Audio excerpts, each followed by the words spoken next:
The release of Spider-Man Across the Spider-Verse brings the total number of Spider-Man movies up to 10, and since it'll be around a year until the next one, Beyond the Spider-Verse, this feels like a good time to make a video looking at all 10 Spider-Man movies and rank them from worst to best. Now, I'd like to preface this entire video by saying I don't think there's ever actually been a bad Spider-Man movie. They all have more redeeming qualities than otherwise, and are all at the very least enjoyable and entertaining. I've seen all of these movies multiple times. I've done multiple Spider-Man movie marathons and have never found it difficult to sit through any of them, just because Spider-Man is my favorite superhero, and no matter how bad the plot can be, it'll always be entertaining to see Spider-Man on screen, especially since all of these Spider-Men are at the very least really good. That being said, there have definitely been very bad Spider-Man adjacent movies like the Venom movies and Morbius, and I'm assuming the upcoming Kraven and Madam Web and El Muerto, whoever that is, which all reek of corporate cash grabs that lack any creativity or care. They also just so happen to lack Spider-Man, so I will not be looking at them for this list. If that's disappointing, then I guess Morbius is at number 12, Venom is at number 11, and I have not seen Let There Be Carnage. All that said, while there has never been a bad Spider-Man movie, they definitely vary quite a bit in quality. So let's begin with my ranking of all the Spider-Man movies, which again, my personal opinion. I know Spider-Man movies can be very polarizing, so you will disagree with this list. Make sure to subscribe, leave your own list in the comments, and let's begin. So starting off with a bit of a hot take already, I think the first Spider-Man movie also has the least going for it out of all of the Spider-Man movies due to it being a bit of a product of its time. However, even for its time, it looks even older. It came out in 2002. There are plenty of movies from around that time that still hold up. Spider-Man isn't exactly a product of its time because even for 2002, the visuals were pretty bad. This might not be a big deal for some people, but with movies being a visual medium and all, I tend to think that visuals are very important, which is unfortunate for Spider-Man, as its CGI is mostly really bad, its cinematography is wonky, and the movements of certain people, especially Green Goblin, makes it look very cheap. It's not all bad, the Spider-Man suit is fantastic, and there are some very decent fight scenes, but the visuals, alongside some very goofy writing, a romantic relationship that is very poorly developed, in a world that does not feel lived in at all, Spider-Man is definitely the Spider-Man movie I connected the least to. That being said, again, there aren't any bad Spider-Man movies, and I would understand why you would put this movie higher. I did connect emotionally to Uncle Ben's death in a very well-adapted origin story, the mostly well-cast cast of characters aside from two actors, Willem Dafoe and J.K. Simmons, who are both perfectly cast, with J.J. Jameson being the best part of the movie and Norman Osborn being a great villain when unmasked, but the Green Goblin costume makes him look and act a bit too goofy. Tobey Maguire is good in the role, but easily my least favorite of the Spider-Man, as he's a bit too much of a loser as Peter Parker and too wooden as Spider-Man. But even after all of that, I can't help but still at least enjoy this movie. It's still a very entertaining Spider-Man movie with a very well adapted, if basic, Spider-Man story that it is. Often referred to as where the Spider-Man trilogy falters, I don't really understand that argument. Spider-Man 3 is no more goofy or over the top than the rest of the trilogy, but while the story is definitely too convoluted, Spider-Man 3 is by far the best looking of the Raimi trilogy, whether it be the much improved CGI and great fight scenes, or the creatively used Sandman powers, or the visual dichotomy between the Spider-Man suits and tones, which was definitely taken too far in the writing department, but the visuals, Spider-Man 3 is by far the most interesting of the trilogy. Additionally, I don't think the villains or the plot are as bad as people tend to say it is. Sure, Venom was poorly developed, but the rivalry between Peter and Harry built off the first two movies is well handled, and Sandman is both visually interesting, quite sympathetic, and even personal to Peter. I'm still not invested in the relationship between Peter and MJ. In fact, it's probably worse in this movie than the first two, and Tobey is still my least favorite Spider-Man, but not only do I think Spider-Man 3 is better than the first, but I think had Venom been saved for a potential fourth movie and they had toned down the Bully Maguire element, Spider-Man 3 maybe had the potential to be considered the best of the trilogy. Maybe, it may just be that this is the only one that I have any nostalgic attachment for, it may just be that. This one kind of hurts to be so far down on the list, as I don't think I've ever been as excited for a movie in my entire life as I was for The Amazing Spider-Man 2 as a kid. Then, finally watching it in the theaters, I gotta say, I was not disappointed in the slightest. I had a blast. It's only been more recently, watching it again, or just thinking about the movie, that it begins to show its cracks. All the reasons I love this movie so much as a kid is all still true. It's a visual feast, far surpassing any of its predecessors, and even a lot of its successors, falters, as the Spidey suit is gorgeous, the CGI is well polished, the fight scenes are fantastic, the swinging scenes are incredible, and the movie in general is so vibrant and full of color, adding to the best Peter Parker casting, the best chemistry between Peter and a love interest, an emotional ending, incredible music. I don't wonder why I love The Amazing Spider-Man 2 so much as a kid. In fact, I still wonder why people don't give it more credit. Where the movie falters and why it's so low on the list is in its unfocused and over-convoluted plot with so many different threads that are disconnected and care far too much about Peter's irrelevant parents, as well as what feels like a studio-mandated amount of villain setup, while the actual villains of the movie are very poorly written and developed villains with incredibly goofy writing and line delivery. The Amazing Spider-Man 2 is only half amazing, everything else unfortunately fails, a movie with huge potential that did excel at a few things. In a similar situation is its predecessor, The Amazing Spider-Man. The reason I was so excited for The Amazing Spider-Man 2, my absolute favorite movie at one point in my life. Like its sequel, there are some very unfortunate elements to this movie that worsen a movie with a ton of potential. Andrew Garfield is still the best Spider-Man casting with the perfect Spider-Man energy, in a unique Spider-Man suit that gets hate but I like it to this day, the best love story in any Spider-Man movie, and well-written, well-developed, and well-acted main villain, with CGI that still holds up even if the design itself could have been better. They could have definitely just added the lab coat just to make it a bit more distinct. Where this movie falters is indeed in the same obsession with Peter's parents, which feels unnecessary, as well as a retelling of the Spider-Man origin story that doesn't change enough from the first Spider-Man movie to feel distinct. I feel like they should have taken the spectacular Spider-Man route of Peter reflecting on the origin, not telling it in the same way it's been told before, with minor tweaks. That being said, the plot is far better than its sequel, the writing in general is far better than all of the movies below it on the list, and while the movie is quite dark and not exactly visually spectacular, the fight scenes and swinging scenes are great, the characters are well developed and easy to get invested in, and the music is fantastic. Again, I don't wonder why this was my favorite movie as a kid, but there are clearly issues I either overlooked or just didn't notice. This is, I know, the hottest take in this video, in spite of me being personally far less attached to this version of Spider-Man or his world compared to the others, and despite the aging CGI, the bland visuals, the very goofy writing, and a love story that is difficult to get invested in, Spider-Man 2 is a cut above the rest of the Raimi trilogy due to its character work and story, and even at times, its fight scenes. In this great adaptation of Spider-Man No More, Spider-Man 2 focuses on how difficult it would be to be Spider-Man and the overwhelming temptation to stop, which connects brilliantly to Uncle Ben's death, and the responsibility speech as Peter starts to doubt it,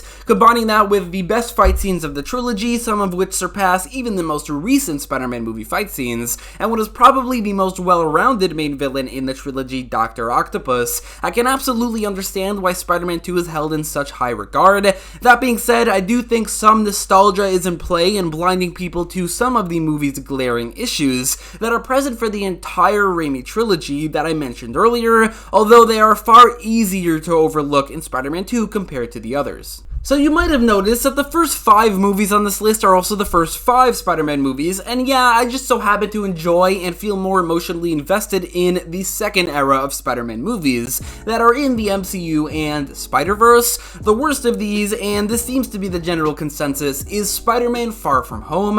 While Andrew Garfield is the best Spider-Man casting, Tom Holland is in my opinion the best live-action Spider-Man, as not only is he well cast, he's also very well written and well developed and been given a lot more to do as Spider-Man. Far From Home has a lot going for it, like a fantastic main villain, which is true for the whole Home trilogy, in Mysterio, whose abilities allow for some incredibly interesting visuals, making for probably the best looking MCU Spider-Man movie, which does have the occasional goofy moment and might focus a bit too much on Iron Man, while the entire trilogy doesn't even mention Uncle Ben, but I just don't buy into these things ruining an otherwise great Spider-Man movie, which fits so well into Peter's arc over the course of the Home trilogy of becoming an independent hero. Far From Home also manages to effectively create this really cute and well-handled love story between Peter and MJ, which while watching Homecoming, I don't think I would have necessarily thought that I would like. The movie is also really funny with some great music and some great hype moments, although all of those things are kind of true for every movie in the top 5. Bringing Spider-Man back into the Marvel Universe, Spider-Man Homecoming is such a fun movie with a fantastic Peter Parker, an amazing Spider-Man, and a great contained arc for Peter. However, Homecoming, like the entire trilogy that spawned out of it, has a fantastic main villain in the Vulture,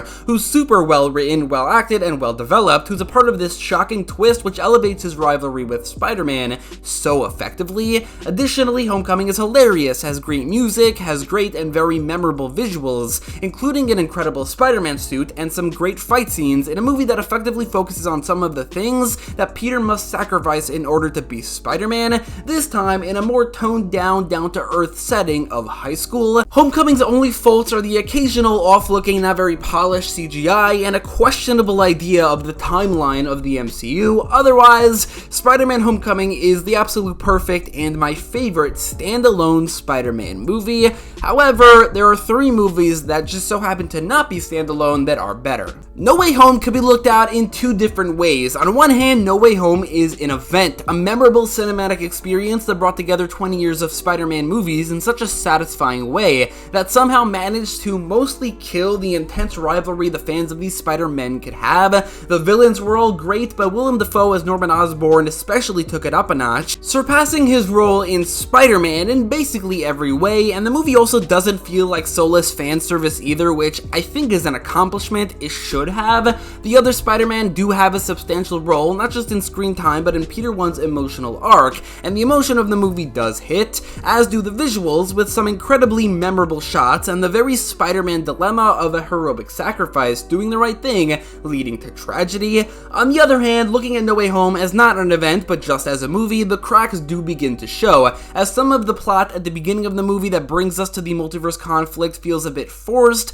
and while the visuals can be great, at times they could also be bland. That being said, sure, No Way Home isn't perfect, it has its flaws, but those flaws are so outweighed by everything it's not only attempting to accomplish, but does better than expected, that the flaws feel negligible in comparison. No Way Home is peak live-action Spider-Man cinema. Notice how I said live action. When it comes to not only Spider-Man movies, but comic book movies in general, the Spider-Verse duology and hopefully and probably, and let's be honest, yeah, the trilogy are just a cut above the rest. Usually recency bias makes me like a movie more before beginning to notice more and more of its flaws over time, but the truth is kind of the opposite for the Spider-Verse movies. Both are so fast-paced and chock full of details and visual flair that it's easy to miss certain things, therefore they get better with every rewatch, and every time you hear a new detail about them. I came out of Across the Spider-Verse thinking, okay, that was incredible, but the first was better, but I don't know, it may simply be that in a few months, or maybe when Beyond the Spider-Verse comes out, I won't think that any longer, because at least for me, Into the Spider-Verse has only gotten better with time, and I can 100% see that happening with Across the Spider-Verse. That being said, for right now, because recency bias does typically lean me into a movie that I saw more recently being better, and even though I saw it more recently, I still think it's not as good, I'm putting Spider-Man Across the Spider-Verse at number 2. So minor spoilers for Across the Spider-Verse, but right off the bat I will say this is maybe the best looking movie ever made. Believe me when I say I was blown away by the visuals. Each frame is a painting, every world is distinct and unique and chock full of so much creativity. The animation is staggering, the colors are vibrant and beautiful. Genuinely, Across the Spider-Verse is a breathtaking showcase of the visual media of film, and I cannot believe any movie has ever looked this good. Across the Spider-Verse could have just had a generic plot and generic characters and still be a good movie based on the visuals alone. Thankfully, the characters are fantastic, all going through emotional arcs and or very Spider-Man specific dilemmas of what it means to be a hero, and there's a very interesting and very unique story. The showcase of the multiverse is mind-blowing, the concept on displays and the way they are explained is incredible, and there's no denying seeing all these Spider-Man like Andrew, Tobey, PS4, Spectacular,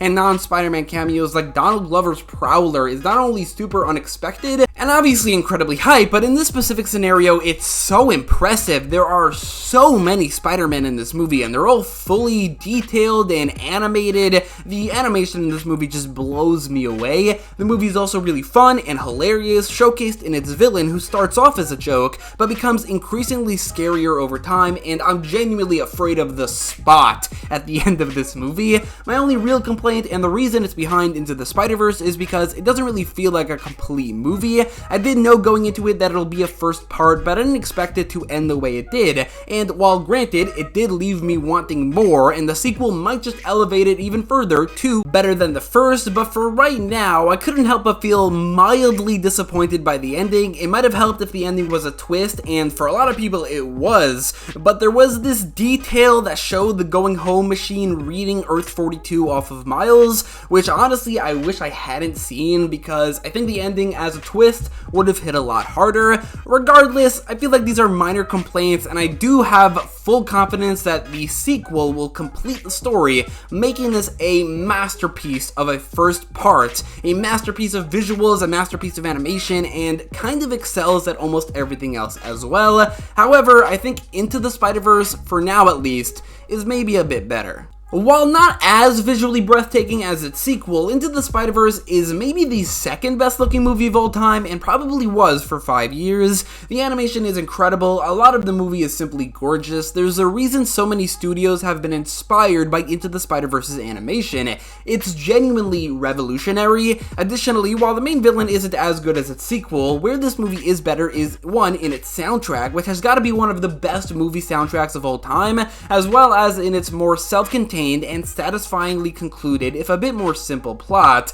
Not to say it's simple, just compared to Across the Spider-Verse, which is so complex, it's a bit more simple. However, this allows for a more emotionally cathartic ending, leaving the movie feeling like a more of a complete work. Additionally, the cast of characters are such a fun and well-developed group. Spider-Man Into the Spider-Verse is hilarious, emotional, gripping, visually breathtaking, revolutionary for animation, and simply an incredible Spider-Man movie. Regardless of which of the Spider-Verse movies are better, I have no doubt in my mind that both are a cut above the rest of the Spider-Man movies, ironic considering they focus on Miles Morales, not Peter Parker, or at least less Peter Parker. If Beyond the Spider-Verse is of equal quality, and certainly if it surpasses the first two, which it probably will, Spider-Verse will be the greatest comic book trilogy of all time, and I don't think there's any denying that.